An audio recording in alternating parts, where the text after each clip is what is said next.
Hello and welcome to our first online video tutorial. Today we're going to talk about the past perfect. Okay, let's have a look at two examples. Here comes the first one. John had visited his aunt. Okay, if I say aunt, it's like aunt and uncle. The Americans say aunt, the British say aunt, so don't be confused about that. But that's what we wanted to talk about. So, where is the past perfect in this sentence? If you need some time to think, you can stop the video. And here is the answer. Had visited. That's the past perfect. So we see we need two things for the past perfect. First, we have had, that's an auxiliary. It's like the German hatte. And then we've got the proper verb, visited. Let's have a look at a second example. Sarah had gone home. So, where is the past perfect in this sentence? You can pause the video again if you want to. Okay, again we can see the two ingredients, so to speak, of the past perfect. We've got the auxiliary, had, and then we've got the proper verb, gone. Together, had gone. Okay, let's have a look at those two parts of the past perfect, our two ingredients. First, we have had. That's the past tense of have, the German haben. That's why it's also called past perfect. Remember, there was the present perfect, and here we've got the past perfect. Past because of the verb had. That's the past tense of have.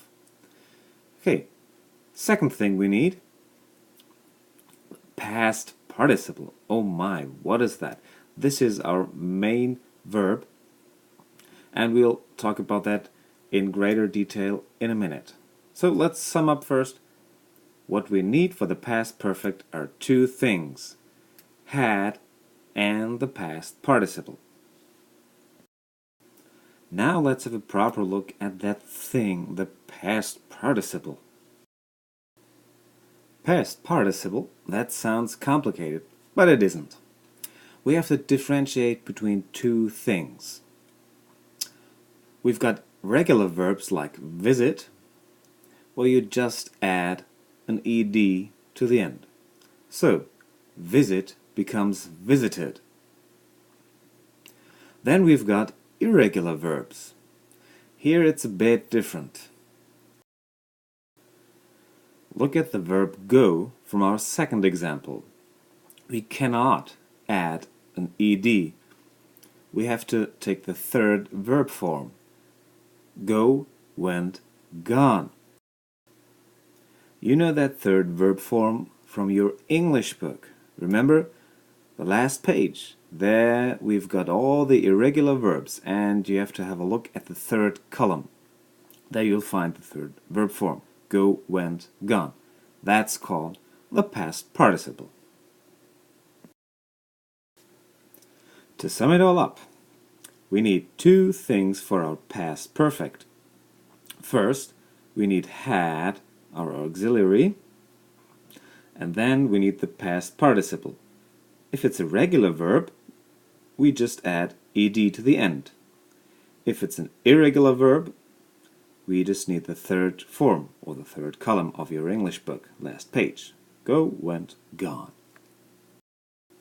The next thing we're going to talk about are negative statements. Let's say John did not visit his aunt.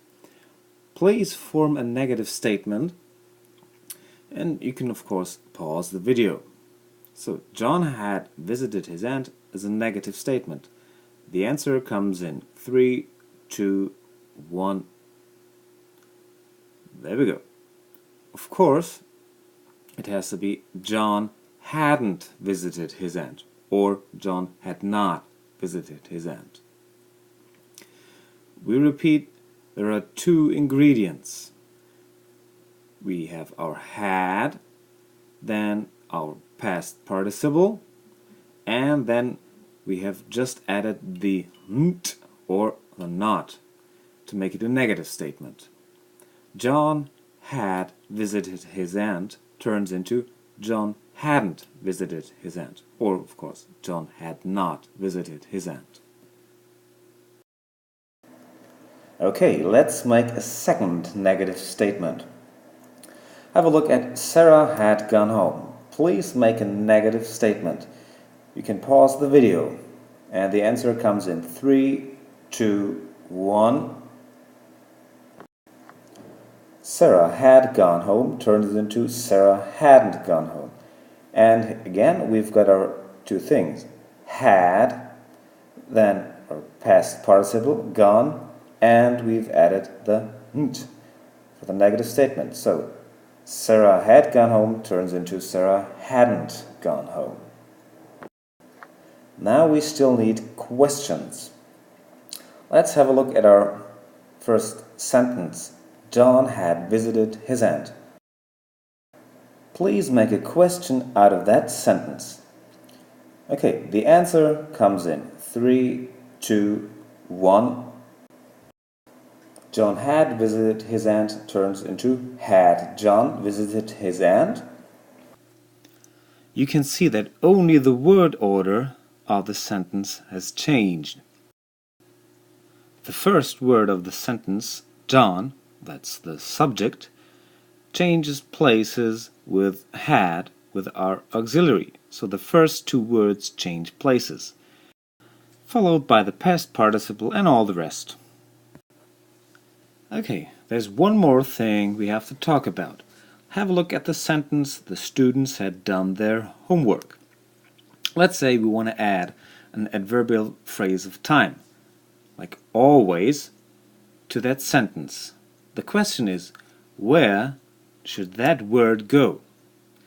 You can think or pause the video. The answer comes in 3, 2, 1. Of course, the word goes between had and the past participle. So, the sentence becomes, the students had always done their homework. I think it's a very good example. I'm sure it's true for all of you. Anyway, so far we have learned how the past perfect is formed. Now we're going to have a look at when it is used.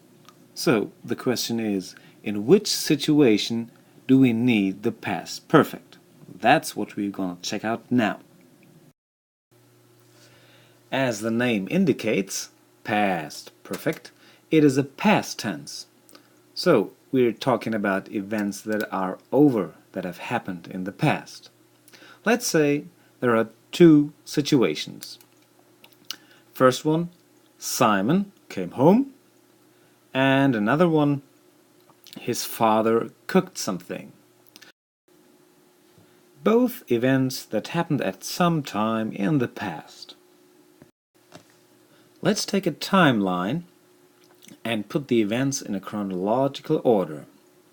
So, let's say at about 1:30 in the afternoon, his father cooked something, and about half an hour later, at 2 o'clock, Simon came home. If we want to say this with a sentence and point out that one thing happened before the other, then we need the past perfect. Let's look at the timeline again. So, first there was the cooking, and then, after that, there was the homecoming. Take some time and think. What correct verb forms do we need for this sentence? And the rule is, whatever happened first requires the past perfect. The other event gets a simple past. You can pause the video and the answer will be displayed in 3, 2, 1. When Simon came home, his father had cooked something. So, the past perfect is used for the thing that happened first. Whatever happened later gets the simple past. we can see that on the timeline. First, the father had cooked something, and then, after that, Simon came home. Let's try again with a second example. Again, we have two events. Jessie wakes up and her mother goes away. The order in which all that happened is the following. First, mother goes, then Jessie wakes up. Please pause the video and fill the gaps. Remember, you'll need two tenses, the past perfect and the simple past. And the answer comes in 3, 2, 1. Her mother had gone when Jessie woke up. So whatever happened first gets the past perfect. What happened later gets the simple past. Okay, to sum it all up, we can say the following. You use the past perfect to show that one thing happened before another thing in the past.